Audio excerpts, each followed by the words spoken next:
बहुत दिनों पहले की बात है। एक घर के अंदर एक परिवार काफ़ी मिलजुल कर रहा करता था। पर एक दिन उस परिवार में सब लोग खामोश हो जाते हैं। खटिया पे बैठे बैठे दादी माँ भी बूढ़ी होती चली जा रही थी और बहू रानी भी अपनी दादी माँ से बड़ी प्यार से कहती है, अरे दादी माँ, पता नहीं मेरे पति देव बहुत कम कमाने लग गए हैं।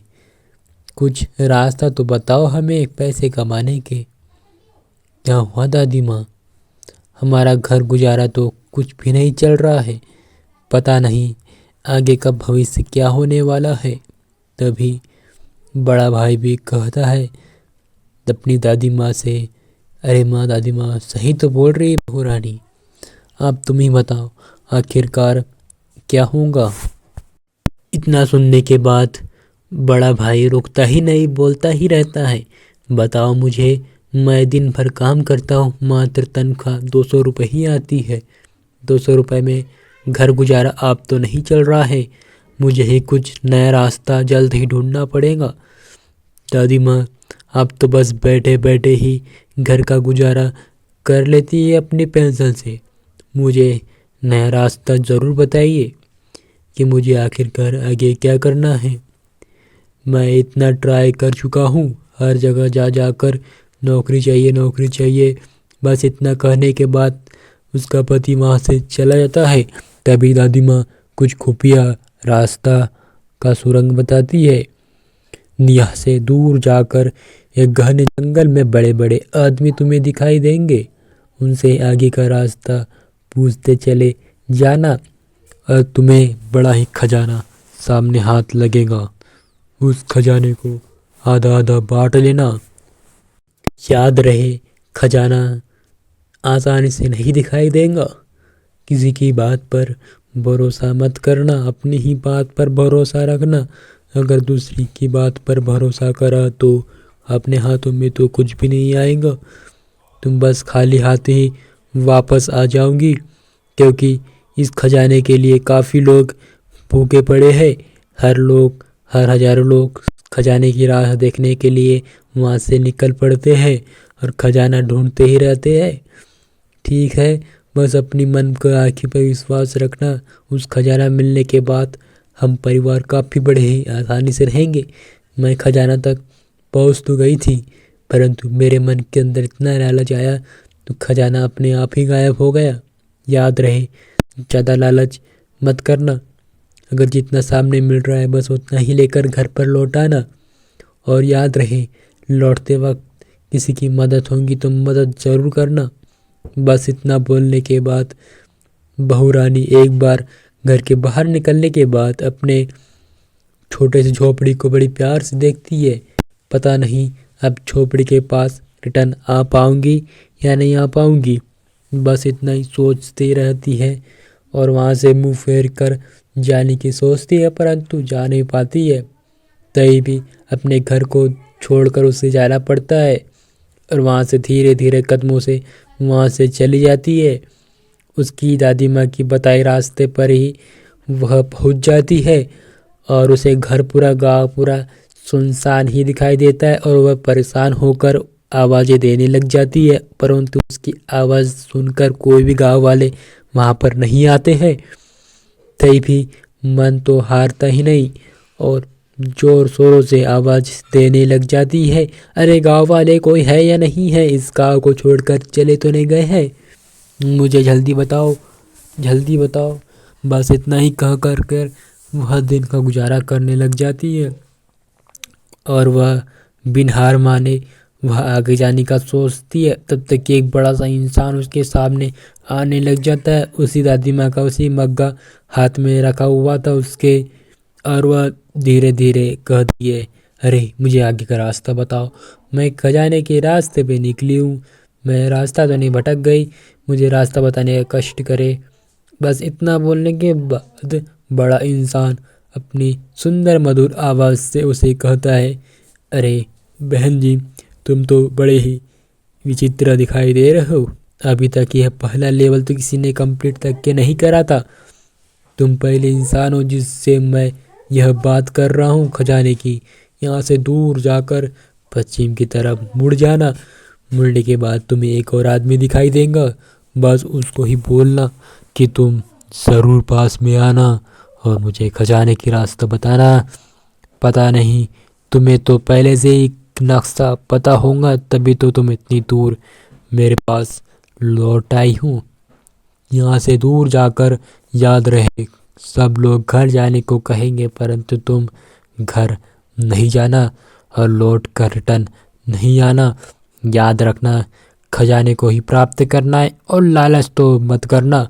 मैं भी गया था एक दिन लालच करने, पर मुंह मोड़कर वहाँ से मैं रिटर्न आ गया, क्योंकि लालच तो बहुत ही बुरी चीज़ होती है। मुझे तो मात्र एक सिक्का मिलकर मुझे यही श्राप मिल गया। जो खजाने के बीच रास्ते में पहुंच गया, उसे आगे का रास्ता दिखाना मेरा यही सपना है।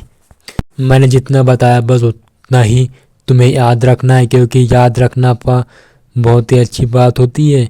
ठीक है, अपना मन कभी हारने मत देना। अगर तुमने हार मान ली तो खजाना तुम्हारे हाथों से बड़े प्यार से चला जाएगा। याद रखना, कभी हार मत मानना और डटकर सामना करना। बस इतना कहने के बाद वह आदमी फटाक से गायब हो जाता है। गायब होते के साथ साथ वहाँ से बहू रानी भी बड़े प्यार से चली जाती है। जाने के बाद वह एक दिन निकल जाता है। कई घंटों से वह चल रही थी। वह सोचती है पेड़ के नीचे बड़े से आराम कर लेती हूँ, फिर निकलती हूँ थोड़े टाइम के बाद। और तब तक कि वह सोचते ही वहाँ पर कब कब 1 घंटा बीत जाता है, उसे पता ही नहीं चलता, क्योंकि टाइम यहाँ पर बहुत तेज़ी से गुजरता है। बस इतना ही कहने के बाद वह एक तांत्रिक उसके सामने आने लग जाता है और वो बड़ी खुश हो जाती है, क्योंकि उसे एक आदमी दिखाई दिया। तांत्रिक जी उसे कहता है, अरे मोहतरमा, तुम तो बड़े दिनों की बात हुई यहाँ पर दिखाई दी है। तुमने तो यहाँ पर 2 लेवल कंप्लीट कर लिए। आज तक के मात्र यहाँ पर 2 लोग ही पहुँच पाए थे। एक तो बूढ़ी दादी माँ जो यहाँ तक पहुँच गई थी और वह आगे तक भी पहुँच गई थी, समझ गई हो। और एक तो इंसान था जो कि यहाँ तक पहुँचने के बाद उसे गलत लालच मन के अंदर आ गया था, तो वह एकदम से घर पहुँच गया, फिर दोबारा लौट कर यहाँ पर कोई नहीं आया। तुमने अभी तक सुन लिया मैंने जो जो कहा, और उसकी बात पर भरोसा मत करना, ठीक है। तुम्हें जो जो कहना है अभी फटाफट मुझसे कह दो, क्योंकि आगे तुम्हें कोई भी नहीं दिखाई देगा। सीधा बहुत भयानक लड़ाई होंगी तुम्हारी, इतनी भयानक लड़ाई होंगी मैं तुम्हें बातों से नहीं बता सकता, क्योंकि बताया तो तुम यहीं से लौट कर चली जाओगे। बस इतना कहने के बाद वही बहू रानी भी कहती है, मैं किसी से डरती नहीं हूँ, मैं किसी को नुकसान भी नहीं पहुँचाती हूँ, मैं सबका समाधान बड़े प्यार से करती हूँ, ठीक है ना। अब मुझे जाने दो आगे। तभी उसके सामने एक भयानक सी चुड़ैल प्रकट हो जाती है और वह घबरा जाती है। इतनी भयानक सी चुड़ैल उसने आज तक के पहले कभी नहीं देखी, और इतनी सुंदर सी इंद्रधनुष भी निकल जाता है वहाँ पर तो।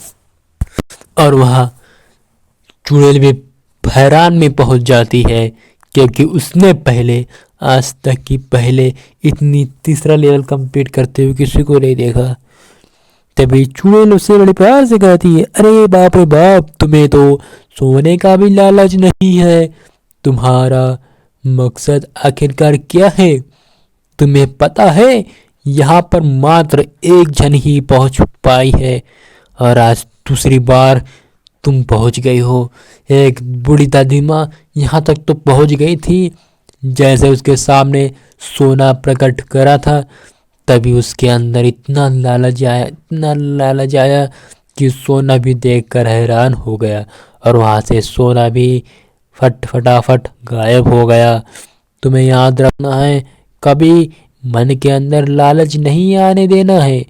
अगर तुमने लालच लाया दोबारा तो तुम्हारा सारा सामान, सोना, सब चीज़ गायब हो जाएगा। तुम तैयार हो या नहीं तैयार हो? तुम सारी खबर मुझे बता सकती हो, क्योंकि आज तक के सोना किसी ने ले गया नहीं है आज तक। मम्मी, ओ चुड़ैल मौसी जी, मुझे पता है वह दादी माँ मेरी माँ है और मेरी माँ यहाँ तक पहुँची है। उन्होंने मेरे को ही रास्ता बताया यहाँ तक आने के लिए और उन्होंने ही मेरा मार्गदर्शन करा यहाँ तक पहुँचने के लिए और मैं उनकी ही बदौलत यहाँ तक पहुँच पाई हूँ। मुझे पहला इंसान बद बोला लंबा इंसान मिला था, उन्होंने आगे जाने का रास्ता बताया और सेकंड वाला इंसान बोल रहा था बहुत भयानक सी लड़ाई होंगी। बोला लड़ाई होने के साथ साथ तुम्हें भयानक सी कुछ दिखाई देंगी, डरना नहीं है, लालच नहीं करना है।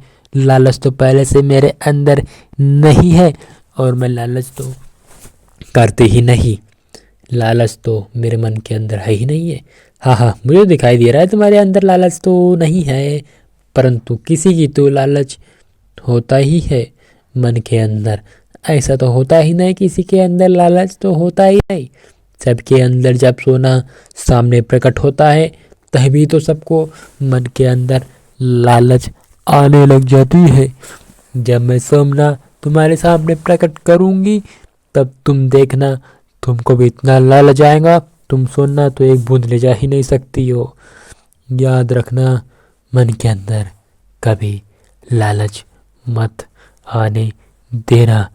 याद रखना, तुम्हें डटकर सामना करना है उस सोने से, क्योंकि सोना जीता जागता सबूत है। क्योंकि दो लोग ही यहाँ तक पहुँच चुके हैं और दो लोगों में से मात्र एक जने ने मात्र एक सोना ही लेकर गई थी और सब लोग खाली हाथ चले गए थे।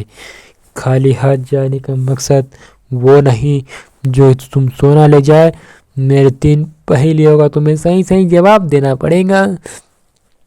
एक तो सवाल है कि तुम्हें लालच तो नहीं करना है परंतु लालच पड़ जाता है, और दूसरा है तुम्हें लालच करना है पर करना है, और तीसरा है तुम्हें लालच तो करना है परंतु कुछ खरीदना नहीं है। बताओ तुम्हें कुछ समझ में आया या कुछ समझ में नहीं आया? ठीक है, तुम्हें पता है मैं आगे का देख सकती हूँ। कोई यहाँ तक खजाने तक पहुँच रहा है और खजाना भी उसका भी होने वाला है। मुझे धीरे धीरे किसी आने की खबर मिल रही है। हाँ, यहाँ पर तो चौथा इंसान भी प्रकट हो रहा है। तुम तो तीसरे नंबर पर पहुँच गए परंतु तीसरे नंबर पर भी कोई आने वाला है। मैं आगे का सारा चीज़ देख सकती हूँ पर बता नहीं सकती हूँ। यही खबर तुम्हें बता सकती हूँ, कोई आने वाला है। और तुम्हें खजाना चाहिए तो चाहिए क्यों, मुझे तुम एक वजह तुम बड़े प्यार से बता सकती हो। अगर तुमने वजह नहीं बताई तो तुम सारे लोग मारे जाओगे। जल्दी जल्दी तुम्हें मुझे सारा चीज़ बताना पड़ेगा। अगर तुमने नहीं बताया तुम सारे लोग स्वाह हो जाओगे, स्वाह हो जाओगे। तुम फटाफट मुझे रास्ता बता सकती हो। तुम्हारी दादी माँ जी ने तुम्हें यहाँ पर खजाने के लिए क्यों भेजा है? तुम्हारी दादी माँ भी तो तुम्हारे साथ आ सकती थी और दादी मी ने कभी सोचा नहीं कि मैं भी जाकर खजाना पा सकती हूँ। तुम्हें रास्ता किसने बताया? ये सच्ची सच्ची बताओ। और तुमने मन के अंदर कपट पाई है, तुम्हें खजाना कभी नहीं मिल सकता है। याद रखना बात को, याद रखना। ये लो, जिसकी बात कर रही थी वही सामने प्रकट हो गई है। इसी की तो बात कर रही थी खजाना लिए, जो कि खजाना यही ले जाएंगी या तो ले जाएंगी। इस दोनों में से किसी का सुस्पष्ट रूप से मैं नहीं बता सकती। ये लो, ये भी पहुंच गई। इसके अंदर धीरे धीरे मुझे लग रहा है कि लालच पूरी तरह से भरा हुआ है और तुम्हारे अंदर भी बहुत ही लालच प्रकट हो रहा है।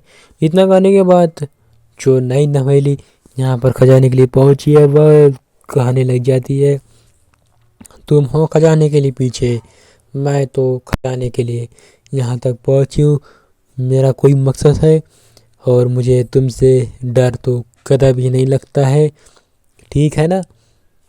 बताओ तुम खजाना मुझे किस पार्ट में देने वाले हो? अगले पार्ट में या इसी पार्ट में मुझे खजाना मिल जाएगा या नहीं मिलेगा? तो अगला पार्ट ज़रूर देखना मत भूलिए, क्योंकि अगला पार्ट में ही खजाना मिलेगा।